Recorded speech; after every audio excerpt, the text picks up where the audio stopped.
সকাল থেকেই কিন্তু মেট্রো পরিষেবা সম্পূর্ণ বন্ধ রয়েছে। ব্রিজি থেকে ময়দান স্টেশন পর্যন্ত, অর্থাৎ কিনা শহীদ ক্ষুদিরাম থেকে ময়দান স্টেশন পর্যন্ত কিন্তু মেট্রো পরিষেবা বন্ধ, আপ এবং ডাউন দুটো লাইনে। এবং মেট্রো পরিষেবা চলছে ময়দান থেকে দক্ষিণেশ্বরের মধ্যে আপ এবং ডাউন লাইনে।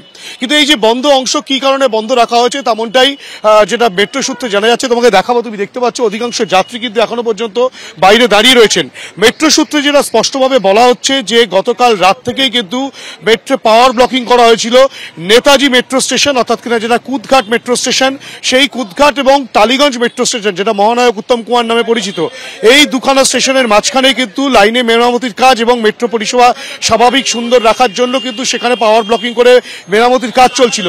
সেই পাওয়ার ব্লকিং কিন্তু এখনো পর্যন্ত উইথড্র হয়নি এবং যে কারণে কিন্তু মেট্রো পরিষেবা বন্ধ রয়েছে। কতটা ভোগান্তির শিকার আপনি কি এসে দেখতে পাচ্ছেন মেট্রো বন্ধ? আমি সকালবেলা এসে প্রায় 2 ঘন্টা দাঁড়িয়ে রয়েছি, দেখছি মেট্রো বন্ধ। কি কারণে মেট্রো বন্ধ সেটা তো কোনো রকম ভাবে আমাদের কাছে পরিষ্কার করে বলা হচ্ছে না, বলা হচ্ছে অনিবার্য কারণের জন্য মেট্রো বন্ধ। এবং আমি কর্মসূত্রে একটা হসপিটালের সঙ্গে যুক্ত আছি, সেখানে রোগী পরিষেবার ব্যাপার থাকে, সময় মতন না পৌঁছাতে পারলে তাদের পরিষেবাও আমি দিতে পারবো না। খুবই ভোগান্তির মধ্যে আছি, এখন বুঝতে পারছি না যে আমি কিভাবে আমার জায়গায় পৌঁছাবো।